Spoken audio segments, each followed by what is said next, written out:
In my culture, in my husband's culture, which is you don't shake, you don't touch, you just, you just So it's all different. Show respect though. yeah, you show respect. You don't shake, you don't respect. Yeah. But culture is different from my family. Culture is You could different say, well, you're both from Africa, but clearly, like in Congo, massively you don't different. the youngest cannot turn the end to the from. Yeah, elder. yeah. Really? The elder must do it first. Yeah. That is our culture. Yeah. Like you younger than me, you come and say to me hello. I'm the one who No, I'm gonna say hello. No. No, you say hello. Oh my God, yeah. I will be the first to give you my hand. But if it's offended, If I didn't give you a hand, you cannot give it to me. Okay. Yeah. Like a 5 years old, never kids will never call me with on my name. Like here, yeah. Antoine, You see, like Jean. 4 years old calling you Eric. Yeah. It just doesn't happen. Yeah. So we could go on all day talking about just different examples from African cultures. They're so different. But this is the idea, isn't it? A lot of it is passed along from generation to another. There's a lot of patterns that we see. For example, symbols, such as what happens when you see that. Hitler. That is Hitler. That's a symbol. Yeah, a symbol of. It means nothing, isn't it? It's just a symbol, just a picture. But it means, what does it mean to you? You see war, Germany, Nazis, Nazis. killing 6 million Jews, Yeah, killing the Jews. Yeah. on and on and on. Making genocide. That is a symbol that actually was taken from Indian and Hindu culture. It was a good luck symbol, the swastika. Yeah. But the Nazis changed it, they tilted it. It used to be flat, like that. They cocked it at an angle, put the eagle on it because this eagle represents ancient imperial Rome. That was the idea. So the eagle and the swastika together, that's making a big statement. We are going to, they called it the 1,000-year Reich, the 1,000-year kingdom. They were going to set up and rule the world for 1,000, just like the Roman, the 1,000 years, the Roman. Imperial eagle, swastika, they're just symbols, but they mean an awful lot. Especially if you see films of Germany in the 1930s, swastika is hanging everywhere, in every city. And they were imposing their symbolism on the people. And it was everywhere. And they gave the salute when they saw the swastika. Anyone know what that symbol is? India. Ninja? Indian. It's sort of an Apache. American Apache. Apache, yeah. Motorcycles gun. I know that symbol from the Yes. restaurant. Yeah. Angels. No, Hell's Hell's Angel. Angel. This isn't just any motorcycle game. If you see someone with on the back of their jacket, leather jacket, what does that mean? Devil. Hell's Angels? Devil. Not the devil, it's a motorcycle game. It's an outlaw motorcycle game. These guys are seriously bad news. If I'm not a Hell's Angel, and I decide to put that on the back of my jacket, if I get caught by a real Hell's Angel, what are they going to do? They will kill you. Literally, no joke. They will, if you're lucky, don't get killed. If you might get lucky by getting away with a severe beating. They will beat you within an inch of your life and possibly kill you. They're that serious about this symbol means everything.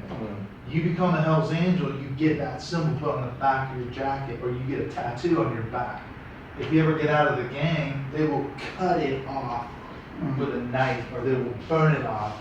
You don't get out of the Hell's Angel. It's just a symbol, but it means a whole lot to a lot of people. You don't mess around with the Hell's Angels, that's the point. You go to shoot your mouth off, they'll come find you to beat you down. But it's just a symbol. But you see, symbols it's a cultural thing. You become part of the gang, or you're in or you're out. Rituals. What's that? Rituals. New Zealand. Rugby. Rugby. Yeah, but it's not just, it's what team is it? New Zealand. The All Blacks. All Blacks. Yeah. The New Zealanders, they do this haka. What is it? It's a ritual. Yeah. They do it for every game, but what is it part of their, it's part of their culture? Yeah. What does it represent? To scare the enemy. To show One their of strength. things- one of Intimidated. things, They used to do it before they went into They went to battle. battle, yeah. The other enemies over there, they're over there doing this haka, getting them, they look fierce, don't they? You wanna go up against these guys? They're monsters. Big boys from New Zealand and Samoa. But they do this before every rugby game, but it's a ritual, isn't it? Mm. They get themselves psyched up before a battle, and they would scare and intimidate the enemy. And this is something they carried across into rugby. But it does the same kind of thing, doesn't it? It's a ritual, but it's learned from the behavior. Forms of speech. I don't know if you can see that. Yeah. You have to understand this culture and American culture to get this joke. What's the joke? By the way, I'll explain. This guy's an American, and that guy, British. Is What's it that British? symbol in this country? Oh. He's giving him 2 fingers. He's happy. He's out in America. He's not happy. Why? Because it Because means they don't two different understand each things. other. In America, it means peace. Peace. Hey, peace, brother. But here it means He's saying, yes. I'm here to the Brit. That's why he's this dumb fat. He's a classic tourist, American, fat, camera, loud Hawaiian shirt. He's just saying, hey, Okay. peace, brother. And Peace. he's smiling. In my country, that means victory. He goes this way. Yeah. That's Oh, that, Yeah, okay. this way. Oh, that's right. This country, it means No, the same that's- as the middle finger. Yeah. In America, if you went like that, Mm. he'd be upset. It means nothing though, doesn't it? But it does. Yeah. It means everything in this country, but it's just 2 fingers. But yet, he's so upset and angry because he doesn't get it. He's just being a friendly American. But culture, isn't it? It's a culture thing. Yeah. Shared attitudes and values. Look at that. I'm going to keep that up. Attitudes, values. Who are these people? Have you come across that? Yeah. Oh, yeah. Good old British National Party. They're extremely right-wing, almost neo-Nazi almost. Yeah. White racist group.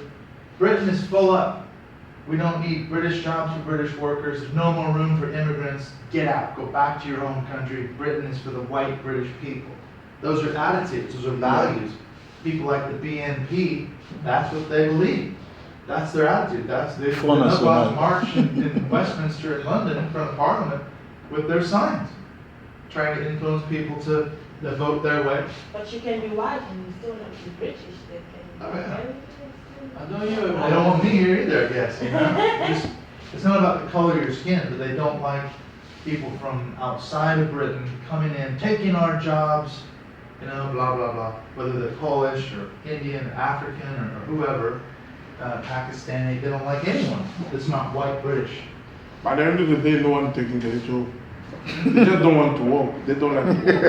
Yeah, No one taking the job. There's plenty of jobs they don't want to Some jobs need qualification. They're not qualified to do it.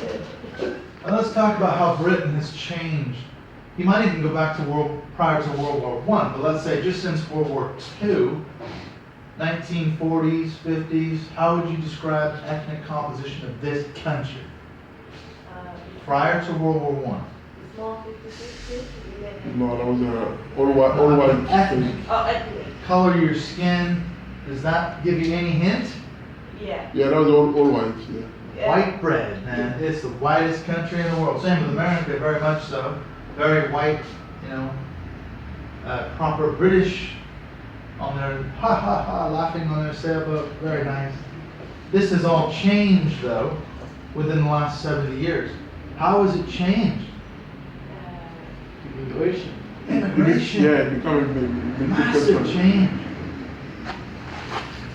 And look at again, all the ethnic groups represented. Different colors of skin, different backgrounds, different ethnic groups everywhere. It's changed British society massively, hasn't it? Think about Eastern Europeans, Poles, Latvians, the massive floods. They came here after World War II for jobs. There was no newspaper advertising, we need help, we need to rebuild Britain. Loads of people came from India, loads of people came from former colonies. Oh, don't drop your phone out the window. That would be very bad. How has it changed the society here? It's got to have changed. Have you ever been to Bradford? Leeds? Is it, how many white people do you see in Bradford? Probably the Asian. Massive Asian population, Bradford, Leeds. In fact, I noticed, we were there in Leeds last term, couldn't get a taxi. Came out of the train station, and normally you just call, ring for a taxi, and they're waiting by the time you get out to the taxi rank. There wasn't a taxi to be seen. Tina and I, we waited over an hour, and we were massively late to class. And what's going on? Where's all the taxis? A Muslim holiday that day. Yeah, but they Most don't of the taxi drivers in Leeds are Muslim. They all, to a person, took the day off. You couldn't get a taxi anywhere. So that's had a massive impact on the culture, isn't it? They decided to take a Muslim holiday. And you see massive waves of immigrants coming into the country and having a major impact. And as we see groups like the BNP, they've reacted massively. They want these people to get back on the plane, go back to India, go back to Pakistan, go back to Africa. I don't care where you're from, get out. Britain for the Brits, you know. And if you look at this, the changes in society, we are now living in what we term a multicultural society. It's true, isn't it? I mean, this room here, I keep saying it, this is evidence of our multicultural society. There isn't a single Brit in this room. You're all from different parts of Africa, from America. We're all living in a place that's not our home. How strange is that? Now, this is the question then. As a result of these cultural changes, is mission more difficult today than it was in the past? Is it more difficult now, or does it make it easier? I think it's more difficult now, How so? because too many people, they believe in different things.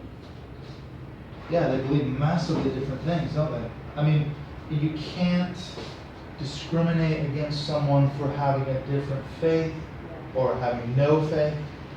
Whereas 50, 60, 70 years ago, you were Anglican or Catholic or Baptist, you were part of one of the mainstream Christian organizations. How many religions do we have in Britain today? Well, There's a huge list: Hindu, Muslim, Sikhs, Buddhists, Catholics, Christians, Baptists, Presbyterians, Buddhists, atheists, every stripe, every religion. You can't persecute someone if they say they're a Buddhist.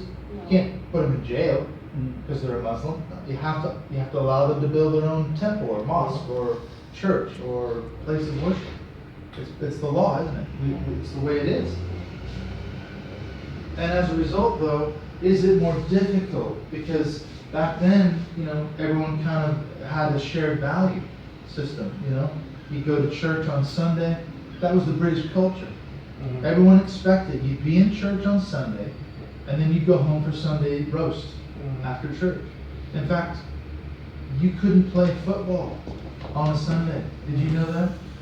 In this country, it wasn't illegal, but it was kind of like an unwritten rule. You didn't play sports on a Sunday. Why?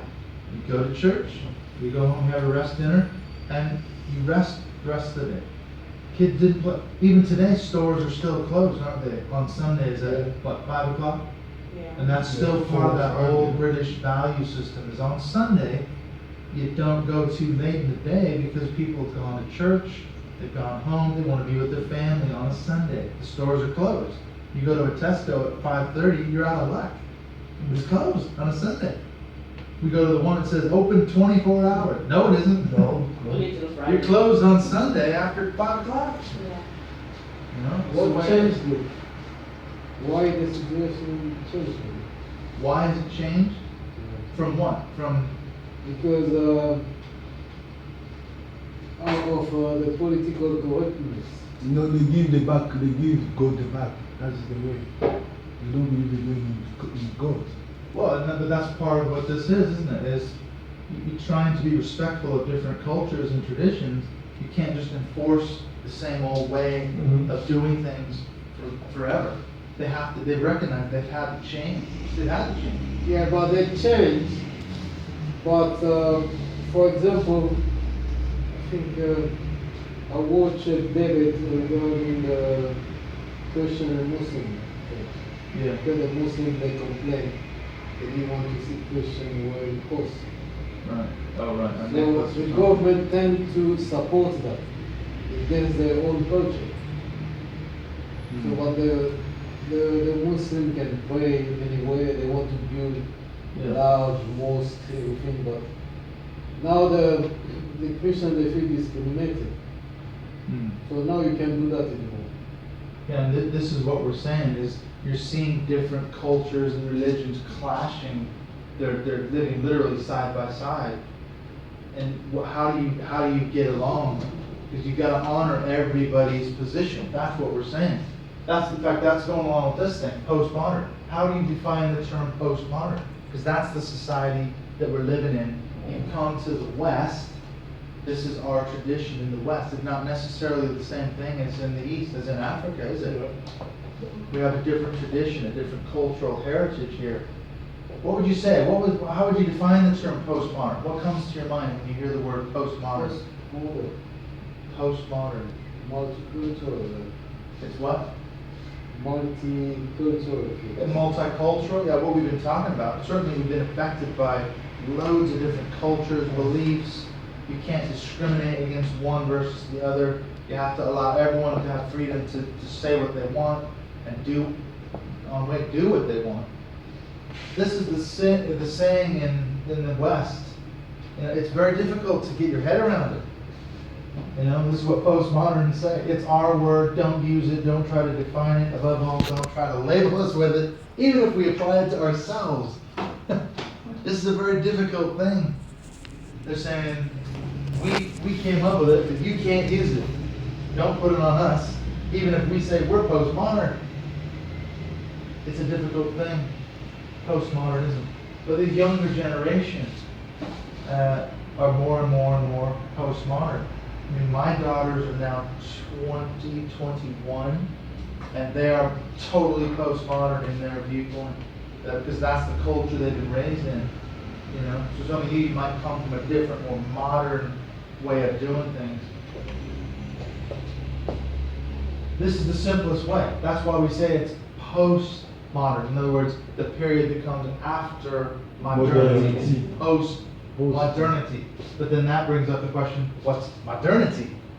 That's a difficult problem. It's not what they call globalization. It's part of it. Very Yeah, part of it. powerful. This is the easiest way, I think, to understand it. You kind of break it down into three major time periods. This is in the Western tradition. Pre-modern, so all the way back to ancient Greece, Rome, through the medieval period, right up to about the 18th century. Yeah. Pre-modern. Before the real big advancements in technology, you could say. Right around the time, this is just at the end of the pre-modern period when the start of the Industrial Revolution and all the technology that comes out of it. Things are done in a very simplistic way. Then you have this period of modernism, or what we call the Enlightenment, 18th and 19th centuries, a massive explosion of learning, technology. The Industrial Revolution started right here in this country. Manchester. Yeah, It started in Manchester. right up the street. Yeah. You know, they invented the locomotive. Yeah. They invented the steam engine In right here in this South country. Yeah. The world's first railroads, right here. They built them in Britain. Britain was the workshop of the world. They invented all kinds of amazing inventions, technology. Right? The world came to here. They used to import steam engines to other countries because they didn't know how to build them. They would go build railroads in Europe and in America because they were so far advanced in terms of the technology. But this was all made possible with these massive explosion in learning, mathematics, science, you know, things like that. For a couple of 100 years. Now though, we're in this postmodern period. We've followed on from modernism. Alright? And what's happened in the postmodern period is looking back on this modern period, it's really seeing that a lot of the values, a lot of the things that modernism stood for are completely bankrupt. You know, for example, what kind of things came out of modernism? World War I, World War II, deaths of tens of millions of people using technology. Airplanes, ships, guns, bombs, the nuclear bomb. That was all a result of science. What did they use it for? To kill To people. kill people, yeah. And people now are saying, we've seen what you guys said was going to happen, but it didn't happen and turned into a nightmare. So there's a big reaction against the values of the modernist period. So that's kind of a simplistic way to understand these kind of three major time periods, at least in the Western tradition. So what's happened, postmodernism is, as I say, it's a rejection of that supposed objectivity, that rationality. Everything was supposed to be done through human reason. Humans were the highest on the food chain. We didn't need God anymore. What's the point of having a God? We can reason it out. We have our science, we have our mathematics, we have our technology. In fact, it became conceived of as God was like, the universe was like a giant clock. You know, God created it a long time ago, wound it up, set it in motion, and then disappeared. He's gone. It's just up to us now to figure out how all the laws work. It's just like a giant clock. This is the God of the modernist Enlightenment period. They call it deism. And basically, some of the values, they said, we can know everything through human reason. We can figure it out. See, if the giant universe is like a giant clock, everything must run according to laws, just like a clock. You just have to figure out how it works. You know, you look at it, you observe it, make scientific principles, and it works every time. You can do it in a laboratory, you can do it on a computer or whatever. You can figure everything out. All truth is universal, what they call meta-narrative. Now we're going to get more into this in your second year. We get into a whole session on postmodernism.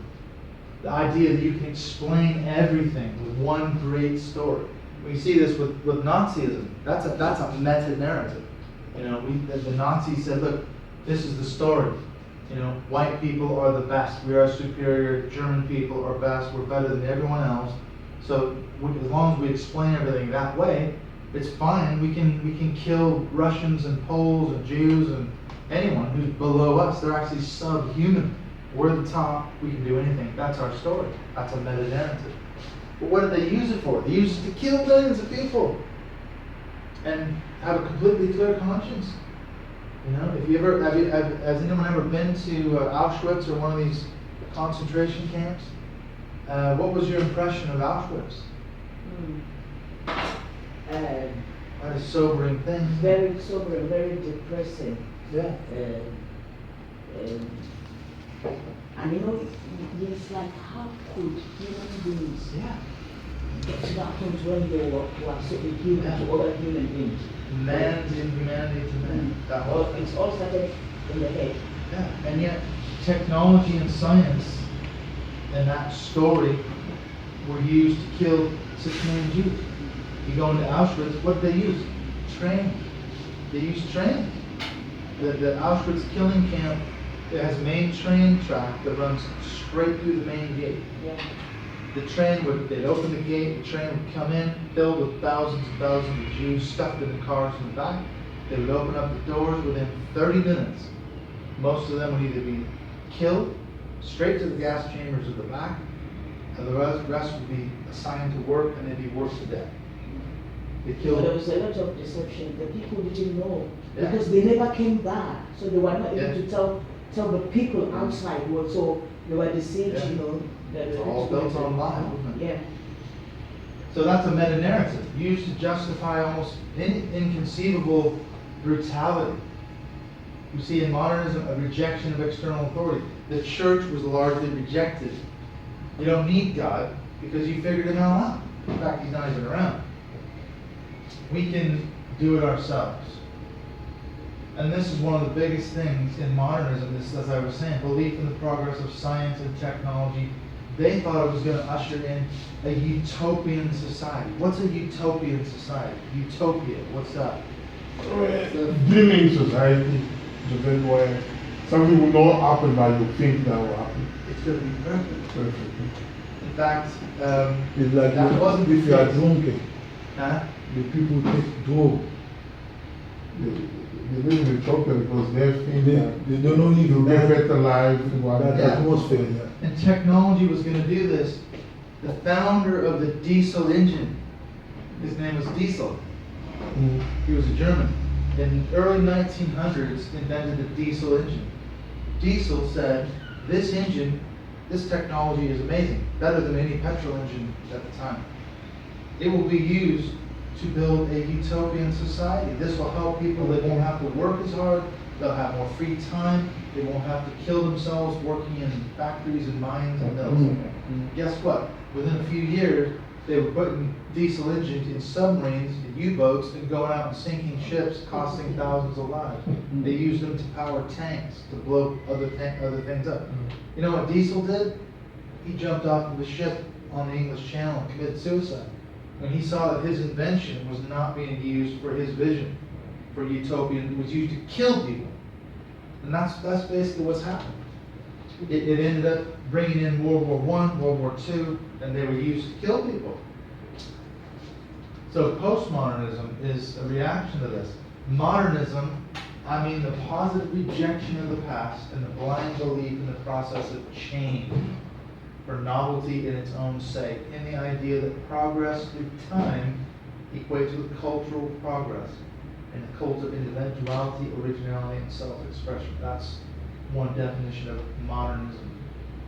So in modernist period, they believed that it was going to get better and better and better and better, and technology and science were all going to be used to make this happen. But of course, it didn't happen.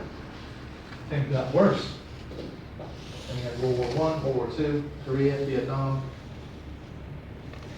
Iran, Iraq. So, just the last couple of things. Postmodernism, now we said, pluralism. Now we said, okay, we saw the way you guys did it, the Nazis and other people. You rejected other people's points of view and used your own meta-narrative to justify killing 6 million people and more. Now we have to honor everyone's point of view. As we said, this is the society we live in now. We can't discriminate against someone for their religion. That's the way it is now. 50, 60, 70 years ago, you could do it. They did. But this is the way it is. We're saying we're trying to honor diversity. You can't persecute someone based on their sexual orientation anymore. It used to be illegal. You know, people would go to jail for being homosexual. Not that many years ago. Not the way anymore, is it? Relativism, your truth is your truth, my truth is my truth. That's the way it is in postmodernism. Social fragmentation. We're all in our own little bubble. You know, that's true, isn't it? You think about people sit at home, they come home from work, put the headphones on, flip on the TV. You don't have to interact with anybody. You can have your own virtual reality, your own virtual community, Facebook, social media, you know. You can get online and switch off. You don't have to talk to any real people anymore. And this has come about with a loss of self-identity. Who am I? You know, people are actually trying harder to become something, anything.